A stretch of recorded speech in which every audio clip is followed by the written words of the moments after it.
बिस्मिल्लाहिर्रहमानिर्रहीम। दुनिया पॉइंट के यूट्यूब और फेसबुक चैनल पर खुशामदीद। पिछले चंद सालों में अगर हम देखें तो सऊदी अरब और अमेरिका के ताल्लुकात जो है वो इंतहाई बेहतरीन रहे हैं। सऊदी अरब वही करता था जो अमेरिका उसे कहता था।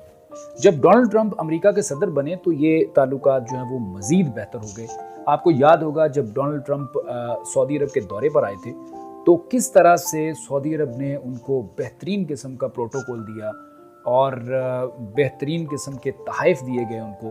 यानी उस वक़्त अमेरिका जो भी सऊदी अरब से कहता था सऊदी अरब बिल्कुल वही करता था। उसके बाद आपने देखा सऊदी अरब के अंदर काफ़ी सारा तब्दीलियाँ भी देखने में आई, जैसा कि म्यूज़िकल कॉन्सर्ट शुरू हो गए और कसिनो बन गए। और इसके अलावा सऊदी अरब ने मगरबी दुनिया को खुश करने के लिए ख़वातीन के ऊपर बहुत सारी ऐसी जो पाबंदियाँ थी वो भी हटा दी जो कि पहले सऊदी अरब में नहीं थी।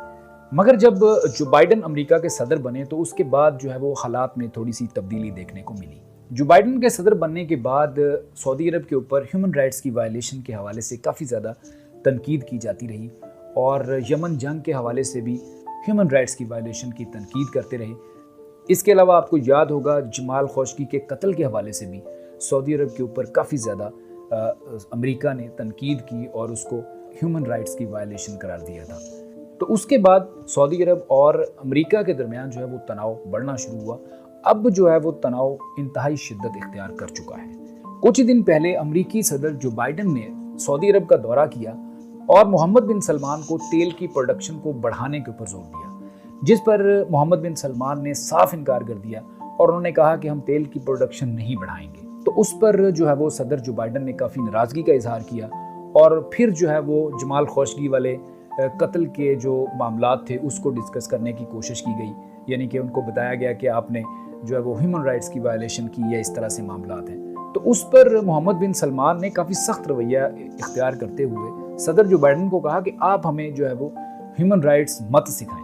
मोहम्मद बिन सलमान ने जो बाइडन से कहा कि आपने खुद कितनी ह्यूमन राइट्स की वायलेशन की है। इराक में आपने लाखों लोगों को कत्ल करवाया, अफगानिस्तान में आपने 20 साल तक जंग मुसल्लत रखी, लाखों लोग वहाँ मारे गए, फिर लीबिया में इस तरह के हालात पैदा किए गए। आपने तो खुद तरह तरह की ह्यूमन वायलेशंस की हैं, आप हमें ह्यूमन राइट्स सिखाने की कोशिश कर रहे हैं। तो उसके बाद ऑस्ट्रिया में ओपेक और ओपेक प्लस की एक मीटिंग हुई जिसमें तमाम ऑयल प्रोड्यूस करने वाले ममालिक ने अपनी कुल प्रोडक्शन का 20% कम करने का फैसला किया। इस पर अमेरिका ने शदीद नाराज़गी का इजहार किया है और इस पर जो बाइडन ने सऊदी अरब को धमकी दी है कि अब सऊदी अरब को सख्त नताइज भुगतना पड़ेंगे। इसके पीछे असल कहानी क्या है वो मैं आपको अभी बताता हूँ। पहले आप ये समझ लीजिए कि ओपेक और ओपेक प्लस क्या है। ओपेक का मतलब है the organisation of petroleum exporting countries, यानी वो ममालिक जो कि सबसे ज़्यादा ऑयल प्रोड्यूस करते हैं। ओपेक का क़याम 1960 में हुआ था। उस वक्त दुनिया का तकरीबन 30% खाम तेल जो है वो ओपेक ममालिक प्रोड्यूस करते थे। सऊदी अरब चूँकि दुनिया में सबसे ज़्यादा तेल प्रोड्यूस करने वाला मुल्क है जो रोज़ाना 10 मिलियन बैरल तेल प्रोड्यूस करता है। 2016 में तेल की कीमतों में नुमायां कमी हुई थी तो ओपेक ने तेल पैदा करने वाले मज़ीद 10 ममालिक को इस ग्रुप में शामिल किया था और ओपेक प्लस ग्रुप तश्कील दिया था। उसके बाद ओपेक प्लस में रूस भी शामिल हो गया था। रूस भी तकरीबन रोज़ाना 10 मिलियन बैरल तेल प्रोड्यूस करता है। इस ग्रुप में पहले 13 कंट्रीज़ थे जिनको ओपेक कहते हैं। इसके बाद मज़ीद 10 कंट्रीज़ का जो ग्रुप बनाया गया उसको ओपेक प्लस कहते हैं। ये ओपेक और ओपेक प्लस पूरी दुनिया का तकरीबन 40% तेल प्रोड्यूस करते हैं।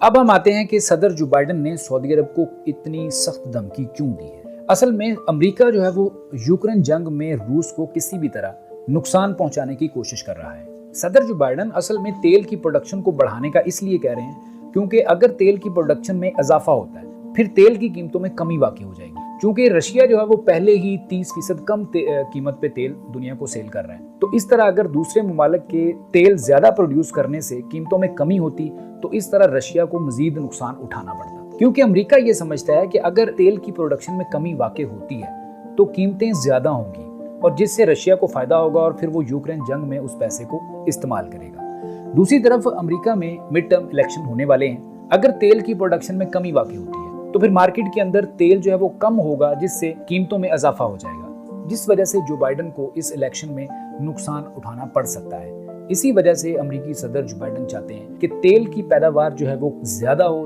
ताकि तेल की कीमतें नीचे जाएं। मगर अब चूंकि ओपेक ने ये फैसला कर लिया है कि वो 20 लाख बैरल तेल जो है वो कम प्रोड्यूस करेगा, कम पैदा करेगा, जिससे ना सिर्फ अमेरिका बल्कि पूरी दुनिया में तेल की कीमतों में इजाफा होता हुआ दिखाई देगा। लिहाजा अब जो बाइडन ने ऐलान किया है कि वो 30 लाख बैरल तेल अजाफी पैदा करेंगे। जो बाइडन का असल में इस पर यह मौक़िफ़ है कि अगर तेल की पैदावार ज़्यादा होगी तो फिर कीमतें कम होंगी, जिसका पूरी दुनिया को फ़ायदा होगा और पूरी दुनिया में तेल की कीमतों पर असर पड़ेगा, यानी कि तेल की कीमतें नीचे आएंगी। जबकि दूसरी तरफ ओपेक ममालिक और सऊदी अरब का ये कहना है कि तेल की कीमतें ऑलरेडी बहुत नीचे आ चुकी हैं, जबकि इससे पहले तेल की कीमतें ज़्यादा थी, तो हम सिर्फ इनको स्टेबल करने के लिए 20 लाख बैरल तेल जो है वो कम पैदा करेंगे। अब अगर तेल की कीमतों की बात करें तो नवंबर में अगर ओपेक ने 20 लाख बैरल तेल, जिस तरह कि उन्होंने फैसला किया कि हम कम पैदावार इसकी करेंगे, तो अगर वो कम पैदावार नवंबर से शुरू हो जाती है तो फिर उसके बाद जो है वो आलमी मंडी में और पूरी दुनिया में तेल की कीमतों में इजाफा होता हुआ दिखाई देगा।